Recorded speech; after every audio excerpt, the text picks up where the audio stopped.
Every empire eventually discovers the same dangerous solution, a solution that seems harmless at first, a solution that promises growth, stability, and control. Print more money. Throughout history, governments have turned to this strategy again and again, not because they are reckless, but because, in moments of pressure, it appears to be the easiest way out. More money can pay soldiers. It can fund infrastructure. It can support economies in times of crisis. At first, nothing seems to break. The system continues to function. People continue to spend. Markets continue to move. And for a brief moment, it feels like the problem has been solved. But history tells a very different story, because behind this simple solution lies a hidden pattern, a pattern that has quietly destroyed currencies, destabilized economies, and accelerated the collapse of entire empires. To understand this pattern, we have to go back to ancient Rome. At its peak, the Roman Empire controlled vast territories and one of the most powerful economies in the ancient world. Its currency, the silver denarius, was trusted across continents. It enabled trade, paid soldiers, and supported the expansion of the empire. But maintaining such a vast system was expensive. Armies had to be funded. Borders had to be defended. Public works required enormous resources. And over time, Rome began facing a familiar problem. Spending was increasing faster than revenue. So Roman leaders made a decision. Instead of raising taxes dramatically, they began altering the currency itself. The silver content of coins was gradually reduced. At first, the changes were small, barely noticeable. But over time, the value of money began to decline. More coins were needed to buy the same goods. Prices started rising. Confidence slowly weakened. And what once seemed like a solution became a growing problem. This was one of the earliest examples of inflation driven by monetary expansion, and it would not be the last. Centuries later, the Spanish Empire would experience a similar phenomenon. After discovering vast silver deposits in the Americas, Spain flooded the global economy with precious metals. At first, this seemed like an incredible advantage. Wealth flowed into the empire. Trade expanded. Power increased. But something unexpected began to happen. Prices across Europe started rising rapidly. The value of money declined. Despite its enormous wealth, Spain struggled with economic instability. The abundance of silver had created inflation on a massive scale. And once again, the pattern revealed itself. An increase in the money supply led to a decrease in purchasing power. More money did not create more wealth. It simply changed how that wealth was distributed. As time passed, this pattern became even more visible. In the early 20th century, Germany experienced one of the most extreme cases of inflation in history.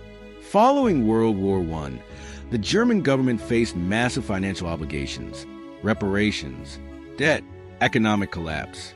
To manage this pressure, the government began printing money at an unprecedented rate. At first, it seemed manageable, but as more money entered the system, inflation accelerated. Prices doubled, then doubled again, and eventually, money lost its meaning. People needed wheelbarrows full of cash just to buy basic goods. Savings were wiped out. Economic stability collapsed, and the social consequences were devastating. This was not just an economic event. It was a systemic breakdown, and it followed the same pattern seen throughout history. An increase in money supply, a loss of confidence, and a collapse in value. Today, modern economies operate in a far more complex financial system. Currencies are no longer backed by physical commodities like gold or silver. Instead, they are supported by trust. Trust in governments. Trust in central banks. Trust in the stability of the system. In recent decades, central banks around the world have adopted policies that would have seemed unimaginable in earlier eras. Massive monetary expansion. Trillions of dollars created. Interest rates pushed to historic lows. These policies were designed to stabilize economies, especially during times of crisis. And in many ways, they succeeded. Markets recovered. Growth resumed. The system continued to function. But once again, the same fundamental question emerges. What happens when the money supply grows faster than the real economy? What happens when more currency exists than the system can support? History suggests that the answer is rarely simple. Inflation does not always appear immediately. It can build slowly, quietly, almost invisibly, until one day, its effects become impossible to ignore. Prices rise, purchasing power declines, and confidence begins to shift.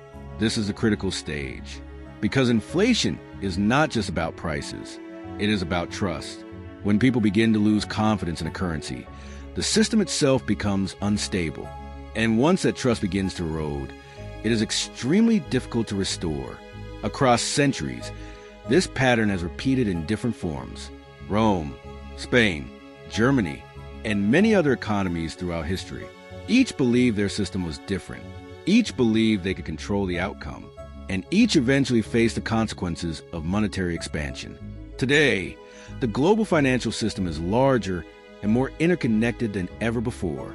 But the underlying dynamics remain the same. Money is still a tool, a powerful one, capable of driving growth and stability, but also capable of creating imbalance. And history shows that when that balance is lost, the consequences can reshape entire economies. Perhaps modern systems will find new ways to manage these challenges. Perhaps the cycle will unfold differently this time. But if the past offers any guidance, one thing becomes clear. Inflation is not just an economic concept. It is a recurring force in the rise and fall of civilizations. Because across the long arc of history, the same pattern continues to appear. Empires expand, money grows, value erodes, and eventually, the system begins to change. Because no currency and no empire escapes the cycle.